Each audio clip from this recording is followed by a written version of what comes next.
So hello guys, today we are going to discuss the various defects on tablet. Okay, before directly proceeding to the main topic, let's have a general introduction about the tablet. Tablets are solid dosage form containing medicament and medicaments, usually circular in a shape and may be flat or biconvex. Tablets are prepared by compression method and hence are compressed tablet. Okay, tablet are basically एक solid dosage form होती है जिसके अंदर एक या एक से ज़्यादा इंग्रेडिएंट प्रेजेंट होते हैं. Tablet appears to be in different shape, flat, convex, biconvex, round, oval. Okay, and its shape is depend upon the type of punch we have used. Next, the tablets are prepared by compression method. Okay, upper and lower punches जो होते हैं वो compression cause करते हैं जिसकी वजह से जो ग्रेन्यूल्स हैं वो एक सॉलिड डोजेज फॉर्म बनाते हैं जिसको हम कंप्रेस्ड टैबलेट बोलते हैं. In tablet we have two ingredient, one is known as API and another is known as excipient. API is active pharmaceutical ingredient, that means it has a therapeutic value, and another we have excipient. The other than main ingredient are called excipient. So excipient is used to increase solubility, stability, increase the weight of the tablet as well as affects the viability of the drug. So various effect होते हैं tablet में. सबसे पहले हम पढ़ते हैं capping. Okay, the capping तब होती है जब हमारी टैबलेट हॉरिजॉन्टली अपर और लोअर लेयर में डिवाइड हो जाती है. It is mainly due to air entrapment. So second, lamination. Lamination में क्या होता है, जो हमारी टैबलेट है वो डिफरेंट लेयर्स में डिवाइड हो जाती है. यहाँ डिफरेंस है कैपिंग और लेमिनेशन में. लेमिनेशन में एक, दो, 3, 4, 5, 6 अलग अलग लेयर्स में हॉरिजॉन्टली टैबलेट डिवाइड हो जाएगी, लेकिन एक कैपिंग में देखें तो टैबलेट जो है वो सिर्फ अपर और लोअर पार्ट सेपरेट होगा. And it's both defect are due to air entrapment. Okay, the third point is cracking. Cracking हम तब ऑब्जर्व करते हैं जब हमारी टैबलेट का जो अपर और लोअर सेंट्रल का जो पार्ट है वहाँ पे क्रैक्स आ जाते हैं. It's rarely on the side wall of the tablet. Small fine cracks observed on the upper and the lower central surface of the tablet or very rarely on the side wall. Okay, so next we have chipping. It is defined as the breaking of a tablet edges while the tablet leaves the press or during subsequent handling and coating process. Difference यहाँ पे है capping और cracking में ये कि cracking जो होती है वो सेंट्रल सरफेस पे होती है अपर और लोअर लेयर में, लेकिन जो चिपिंग होती है वो एजेस पे होती है. ओके, और ये तब होती है चिपिंग जब जो हमारी टैबलेट है लीव्स द प्रेस. ओके, और जब ड्यूरिंग सब्सिक्वेंट हैंडलिंग और coating.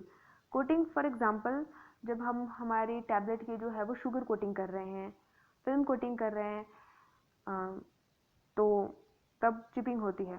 Next we have sticking. Sticking mainly due to the presence of a moisture. Sometime जब हमने हमारे ग्रेन्यूल्स को ड्राई किया, for example in dry heat sterilization में के मेथड से हॉट एयर ओवन में, तो हमारे जो ग्रेन्यूल्स हैं वो ढंग से ड्राई नहीं हुए, तो उसकी वजह से उनमें मॉइस्चर रह जाएगा.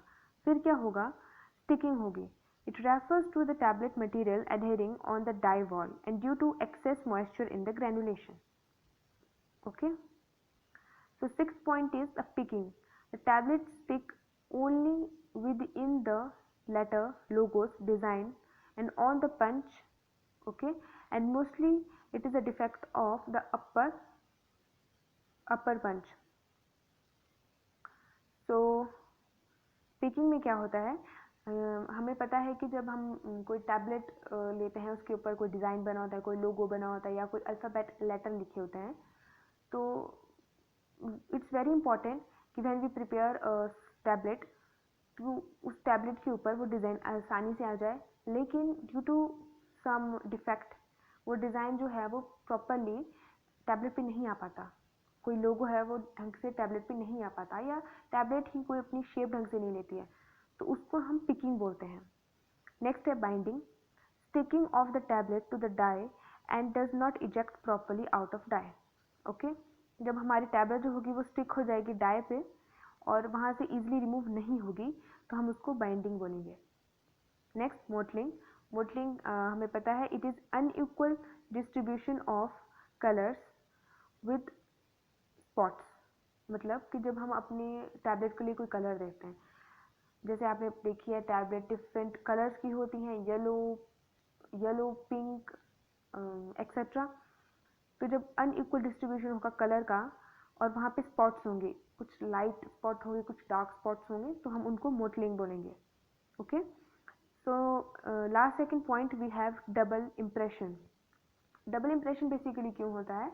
जब हमारे पास फ्री रोटेशन होती है पंच की। थिंक योरसेल्फ कि जब हमारे पास फ्री रोटेशन है किसी पंच की, अगर हॉपर से ग्रेन्यूल्स आ गए और डाई में गिर गए और जब पंच अगर बहुत फास्ट चल रही है तो टैबलेट होगी वो बहुत जल्दी बनेगी भी और एकदम से ब्रेक हो जाएगी। और अगर जो पंच है वो स्लो चल रही है तो वो ढंग से टैबलेट बनाएगी ही नहीं, या फिर हॉपर से जो ग्रेन्यूल्स डाई में गिरेंगे उन्हें बाहर गिरा देंगे। Okay, it is a basically defect of a machine. It is due to the free rotation of a punch which have some engraving or monogram on the punch faces and same in the case of uncontrolled upper punch. So uncontrolled जब upper punch होगा तब double impression आएगा। Next last point is blistering. Local detachment of a film from the substrate forming blister. Blistering हम तभी observe करते हैं sometime it's require कि आप एक टैबलेट को सूटेबल टेम्परेचर में रखो, for example cool place, cold place या फिर अवे फ्रॉम अ सनलाइट, लेकिन हम वो कंडीशंस अपने टैबलेट को जो है प्रोवाइड नहीं करते हैं। सो उन कंडीशन की वजह से जो हमारी टैबलेट है it may stick to the blister during storage time and it is not convenient to take because it could get completely affect. So these are the topic these are some few points related to the topic various effect on the tablet. I hope you understand the topic. Okay, I am not providing you a full notes because I just want to clear a concept, because if you make your notes with your own self, these are more effective than anyone give you notes. So these are just a highlighted and general introduction. Thank you so much for watching the video.